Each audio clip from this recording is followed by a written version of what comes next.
Jane adds to the pressure, insisting she wants it now, and Kevin rushes me, displaying his frustration at my hesitation. Knowing I'll inevitably have to go, I reluctantly agree to buy the cake, aware that a shop near the station closes at 9 p.m. As I prepare to leave, I overhear Kevin and Jane's conversation, criticizing me loudly, questioning why Kevin married me. Reluctant to leave Martin behind, I bring him along. While getting him ready, I hear Kevin's threatening tone from the living room, causing Martin to sense the tension, even if he doesn't understand the words. Suppressing my emotions, I ask Martin what kind of cake he wants, and he brightens up, expressing his preference for a fruit-loaded one. Our trip to the cake shop becomes a momentary escape from the conflict as Martin excitedly discusses cake flavors. We reach the shop just before closing time, luckily finding the cake Jane wanted. I buy 2 cakes, including the fruit-loaded one for Martin. Returning home, I serve the cakes to Jane and Kevin, then prepare Martin's cake. However, before he can enjoy it, Jane demands it for herself, and Kevin, disregarding Martin's protests, sides with Jane, claiming his right to choose. Unable to contain my frustration, I express my dissatisfaction, prompting Kevin to threaten divorce. Martin, visibly distressed, holds my hand tightly, and after some consideration, he speaks up, expressing his love for strawberry cake, a preference he mentions while eating the cake Jane initially wanted.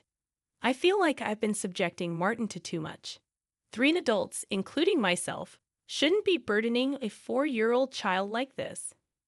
The moment I saw Jane reaching for Martin's cake, after hearing him express how delicious it was, I knew I had to intervene. "Martin, let's go over there," I said, leading him to another room so he could enjoy his cake in peace. Kevin, likely noticing Jane's attempt to take the cake, apologized to her for seeming stingy. As much as I wanted to retort, I held back, not wanting to expose Martin to talk of divorce. Watching him innocently eat his cake, with a smile on his face, was heartwarming and offered a moment of solace amidst the tension. After finishing the cake, ignoring both Kevin and Jane, we decided to have a late bath and sleep in Martin's bed. The next morning, I woke up to find Jane had already left. As I prepared to wake up Kevin and Martin for breakfast, I heard Martin crying and rushed to him. To my shock, I found his piggy bank, a gift from my father, broken, and all his saved money gone. It was part of his nightly ritual to say goodnight to the piggy bank, and last night was no different. At that time, the only people in the living room were Kevin and Jane. I asked Kevin about it, and he casually mentioned that Jane needed some money, so she took it from Martin's piggy bank, ignoring his tears. As I held Martin, feeling his pain so deeply, I couldn't help but cry with him. It hurt to see Kevin prioritize and care for Jane over our own son. I felt a surge of anger and sadness, unable to bear the sight of Martin in such distress.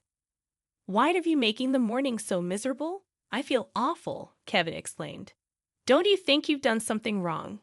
Martin is crying so much for the first time since we got married." I expressed my anger towards him.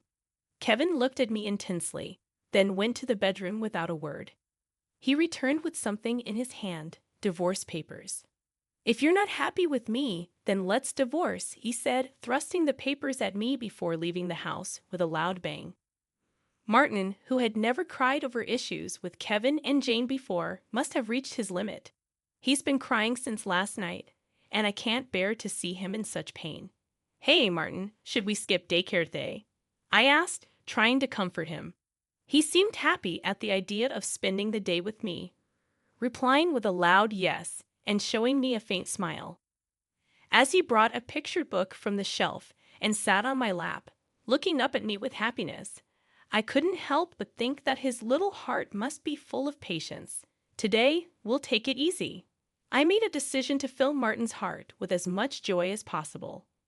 While I might be causing some inconvenience at my workplace, my colleagues kindly understood the situation and granted me a day off, encouraging me to spend quality time with Martin. In the morning, we went to the park where we played hide and seek, laughed in the sandbox, and gleefully slid down the slides. Returning home for lunch, Martin seemed drowsy, a rare occurrence for him. Normally, he can nap by himself, but today he fell asleep on my lap, reminiscent of his baby days. Instead of tackling household chores while Martin napped, I decided to cherish this special moment and be comforted by his peaceful sleeping face and gentle breathing. As I drifted off myself, a noise from the entrance jolted me awake. It was too early for Kevin to be home, so I felt a sense of unease. Quickly, I gathered Martin and only essentials, hiding in the bedroom closet. My heart raced as I heard footsteps approaching. Then, a familiar voice echoed through the house. It was Jane, trembling with fear. I listened as she rummaged through drawers, muttering about something she couldn't find. After a brief call to Kevin, Jane left, locking the door behind her. Emerging from the closet, I put Martin back to bed, pondering what had just transpired. I couldn't shake the feeling that Kevin was involved somehow, and I began to question his actions. Feeling a mixture of disgust and fear towards Kevin, I hastily packed essentials for Martin and myself. By the time Martin woke up, I was ready to go. "Martin, let's go to Grandpa's place," I said, and we headed to the station, taking a train to my parents' house. Thankfully, my parents' home was nearby, and we arrived quickly. Although I hadn't informed them beforehand, they'd welcomed us with open arms, sensing something was amiss. Their pet dog immediately brought joy to Martin, and they played together happily. Feeling relieved, I confided in my parents about the unsettling events with Kevin and Jane. We discussed the possibility that Jane may have been searching for my belongings, particularly my cash cards. Reflecting on my mother's insight, I remembered my successful experience in launching an online shop for handmade goods with my friends. Before getting married, I was well known in the handmade industry, serving as the CEO of my own shop. As the business flourished, I made the decision to tie the knot. However, my priorities shifted towards raising my child, prompting me to entrust the company to my reliable friends until I settled into parenthood. Although I still hold the CEO position, I primarily work part-time from home, managing the company remotely. Surprisingly, my husband, Kevin, is unaware of my continued role as CEO, although he knows about my previous position and suspects that I've saved a decent amount of money. I've intentionally kept details about my CEO status and savings from Kevin, mainly due to his poor financial habits. Despite earning a substantial income, Kevin spends recklessly, leaving little for essential expenses. He allocates a mere $200 per month for food, insisting I become a full-time homemaker. However, I've never agreed to abandon my career entirely. Eventually, he allowed me to work part-time, but not without making me sign a post-marital property waiver, fearing I might consider divorce.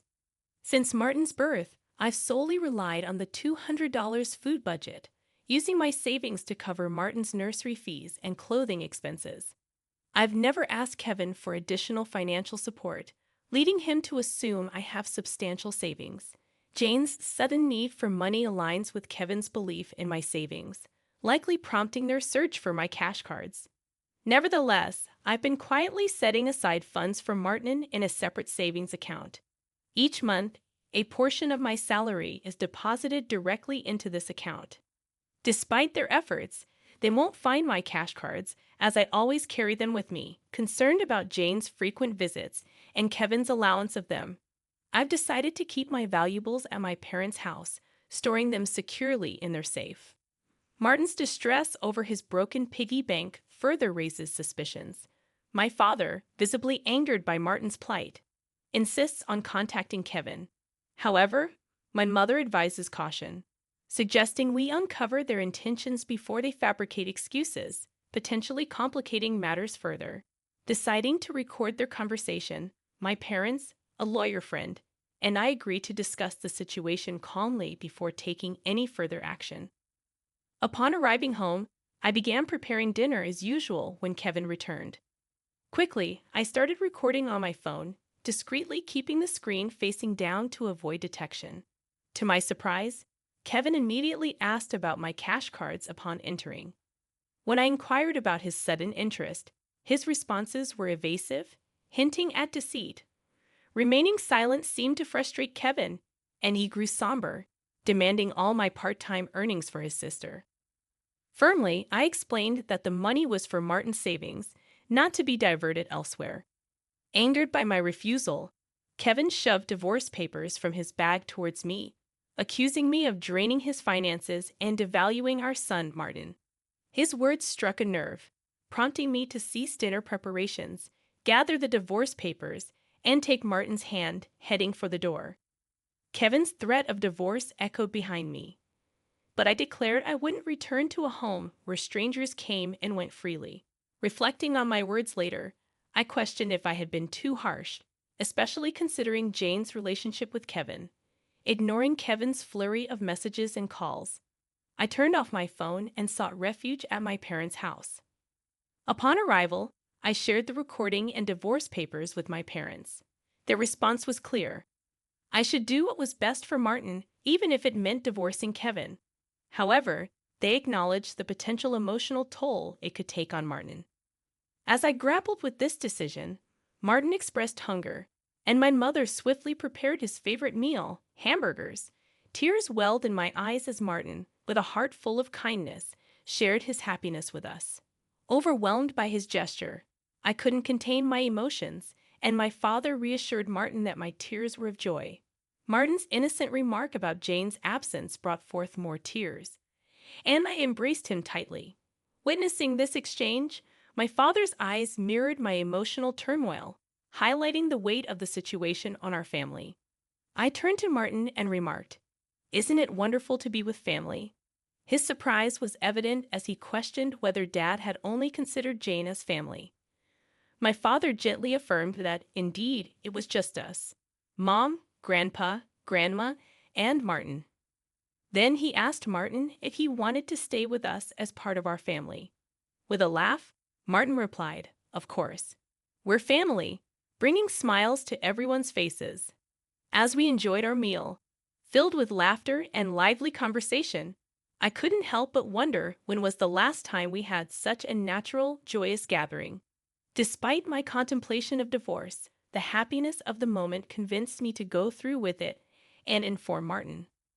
Although discussing divorce weighed heavily on my heart, Martin seemed to understand, expressing his happiness at living as a family. He eagerly embraced our pet dog, referring to him as his younger brother, despite the dog being older. Preparing for the divorce, I swiftly contacted a lawyer, arranging to meet the next day.